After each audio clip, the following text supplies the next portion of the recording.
लाहौर में NA-120 जी चूंड मुहिम दौरान वर्कर्स कन्वेंशन के खिताब कंदे अॻूणे वज़ीर आज़म नवाज शरीफ जी न्याणी मरियम नवाज चयो त केस पनामा ते हलियो ऐं फ़ैसिलो अकामा ते आयो। नवाज शरीफ आइन ऐं कानून जो एहतराम कंदे अदालती फ़ैसिलो क़बूलियो। मुकदमा पनामा पे चला, फैसला किस पे आया? फैसला इकामा पे आया। इस बात पे आया कि छोटे बेटे से तनख्वाह क्यों नहीं ली। पर अवाम अदालती फ़ैसिलो क़बूल नाहे कयो। संदसि चवणु हो त NA-120 जी चूंड में अवामी JIT नवाज शरीफ खे कामयाब कंदी। नवाज शरीफ ने तो ये फैसला माना, मगर अवाम ने इस गलत फैसले को मानने से इनकार कर दिया।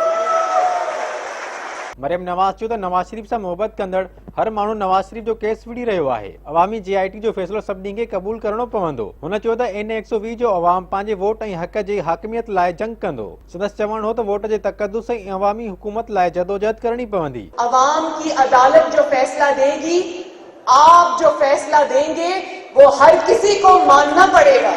मरियम नवाज चयो त मुखालिफ़नि जे जलसनि जूं ख़ाली कुर्सियूं नाकामी जूं कहाणियूं ॿुधाइनि थियूं। हुन चयो त नून लीग लाइ कारकुननि जो जज़्बो ॾिसी खेसि वॾी ख़ुशी थी आहे। संदसि चवणु हो त सियासी मेड़नि में डिसिप्लिन क़ाइमु रखणु ॾुखी ॻाल्हि हूंदी आहे, पर संदसि मेड़ डिसिप्लिन सां हली रहिया आहिनि। मरियम नवाज चयो त नून लीग पाकिस्तान जे कुंड कुड़छ में पखिड़िजी रही आहे। हुन चयो त 1999 में नून लीग जी हुकूमत जो तख़्तो ऊंधो कयो वियो, नवाज शरीफ जलावतन थियो। ज़ौजा के तौर पे उम्मीदवार नहीं है, सिर्फ उन्होंने एक डिक्टेटर को तब ललकारा जब सब लोग घरों में छुपे बैठे थे।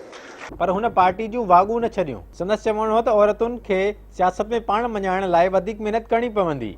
मरियम नवाज चयो त शरीफ ख़ानदान में औरतूं सियासत में न ईंदियूं हुयूं, पर हुन उहा रिवायत ख़तम कई आहे। हुन चयो त जॾहिं हर को पंहिंजे घर में आरामी हो, तॾहिं कलसूम नवाज हिकु आमिर खे ललकारियो। संदसि चवणु हो त औरतुनि जो घणो अंग ॾिसी खेसि हर हंधि कलसूम नवाज नज़र अची रही आहे। अॻूणे वज़ीर आज़म नवाज शरीफ जी न्याणी मरियम नवाज चयो त 17 सेप्टेम्बर ते अवामी JIT लॻंदी। JIT जो फ़ैसिलो सभिनी खे क़बूलणो पवंदो। शींहुं कामयाब थींदो।